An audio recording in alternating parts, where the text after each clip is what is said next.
बरगढ़ हाटपदा साई मंदिर पाखे होइतबार गोष्ठी संघर्ष घटन दुई जनकर जीवन जाइए। मृतक माने हेले स्थानीय कॉलेज रोड बासिंदा 24 वर्षीय प्रदीप लोहा आर जड़े गोविंदपाली गाँव 24 वर्षीय पिला सूरज बारिक आउ जड़े बुर्ला हॉस्पिटल रे चिकित्साधीन रहीछन।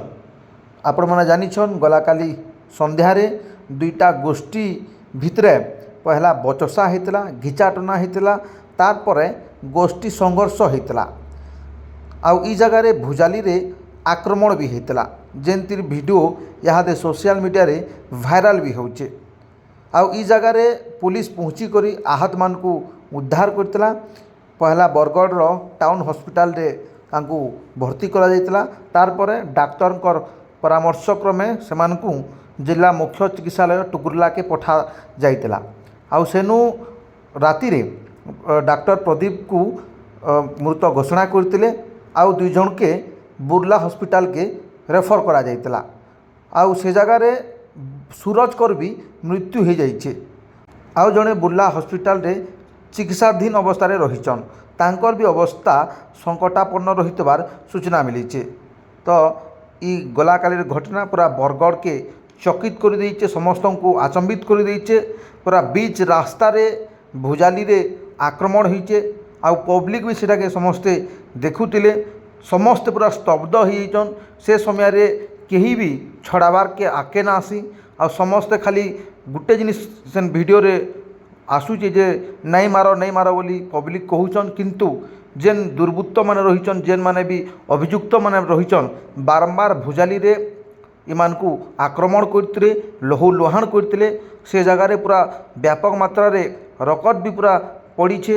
आ ई घटना पूरा के नेकरी बरगढ़वासी यहाँ समस्त पूरा भयभीत अवस्था रे रहीचन। आपण मैंने जानिथिबे बरगढ़ रे निशा कारबार केन प्रकार वृद्धि पाउछे। बारंबार करेक्स गंजेई कफ सिरप ब्राउन सुगर ई सबू पुलिस जबत करुचे। तार परे भी जबत कला परे भी निशा कारबार बरगढ़ रे बंद हबार ना ने धरबार आउ जेंति लगी जेंटा वर्तमान यहाँ चर्चा जोर धरी निशा कारबार के नेकरी ई प्रकार घटना घटी थाए बोलिकरी अनुमान भी करा जाउछे।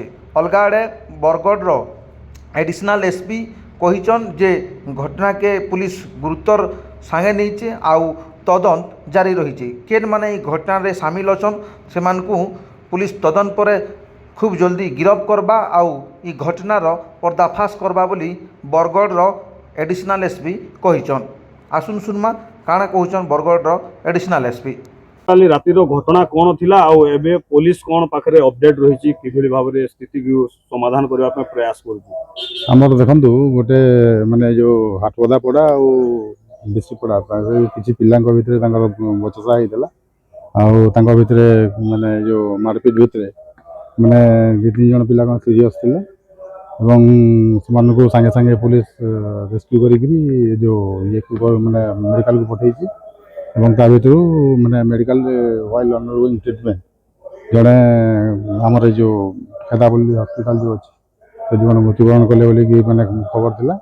एंड नेक्स्ट आ गोटे जो गुरुतर दुई जन थे भितरु माने आउ जने भी किए एक्सपायर करछन बोली कि खबर आछि। ता ऊपर पुलिस डिटेल माने इन्वेस्टिगेशन करूछि। हमर साइंटिफिक टीम भी आसी ताको माने असिस्ट करछन इन्वेस्टिगेशन रे। And regarding arrest of 21 person आमे ताको बहुत जल्दी अरेस्ट कर दे। किछि बोले कि बोले रही स्थिति कोन रही स्थिति एबे नॉर्मल अछि, किछि असुविधा नै। आमे फ्लैग मार्च भी करूछु प्लस हमर डिप्लॉयमेंट भी सब जगह रे केते जन गिरफ ऊपर तो एक्जाक्टली मो सेमति किछि माने डाटा नै मो पाखरे को दिगरे अपन सब दिगरे ऑल एस्पेक्ट्स सर को परिस्थिति रे बोली माने ये कहला बनी पुलिस तर प्राथमिक तदंत ए पर चाली छी। आपन को बहुत शीघ्र खबर मिलेगी। निशा की पाउडर कब्जा में किछि राष्ट्रीय की ए पर्यंत तो किछि आसु नै बट माने सही एस्पेक्ट रे भी हम इन्वेस्टिगेशन करू छी। को दिग ऊपर आपन देखु सब ऑल एस्पेक्ट माने आपनकर चाहे माने निशा कारबार जो माने कुआ जाउची किबा निशा कंजप्शन कथा कुआ जाउची तो ये सब माने ऊपर इन्वेस्टिगेशन हमर चालू छी। विगत दिन मान करे पुलिस मध्य बहुत निशाखोर को रखी जंदी याकु नै कोन कहले सर ବୁଝିପାରିଲେ ଫୋରେକ୍ସ ନେଇକି ବହୁତ ଆପଣ ସକ୍ସେସ୍ ହେଇଛନ୍ତି ଏହାକୁ ହଁ ଶୁଣନ୍ତୁ ଆମର ମାନେ ଲ ଏନଫୋର୍ସମେଣ୍ଟ ଏଜେନ୍ସି ହିସାବରେ ଆମର ଫ୍ରମ୍ ଟାଇମ୍ ଟୁ ଟାଇମ୍ ଆମେ ସବୁବେଳେ ତା ଉପରେ ମାନେ ପ୍ରୋଆକ୍ଟିଭଲି କାମ କରି ଆସୁଛୁ and Bargarh police is committed to ମାନେ do all this proactive works ତ ସେଇଟା ଆମର ଚାଲିବ ରାମକାନି ଚାଲିବ ଏ ଘଟଣାର କେତେ ଶୀଘ୍ର ପର୍ଦାଫାଶ ହେବ ବୋଲି ଆଶା ରଖିଛି ବହୁତ ଜଲ୍ଦି ହେଇଯିବ ବହୁତ ଜଲ୍ଦି ଆପଣମାନେ ଖବର ପାଇବେ आपण मानकु जदि आमर वीडियो भल लागला लाइक शेयर और कमेंट करूँ और बरगढ़ जिला टेक्निक खबर देखभाल लगी आमर चैनल के सब्सक्राइब आउ फॉलो करूँ। जोहार।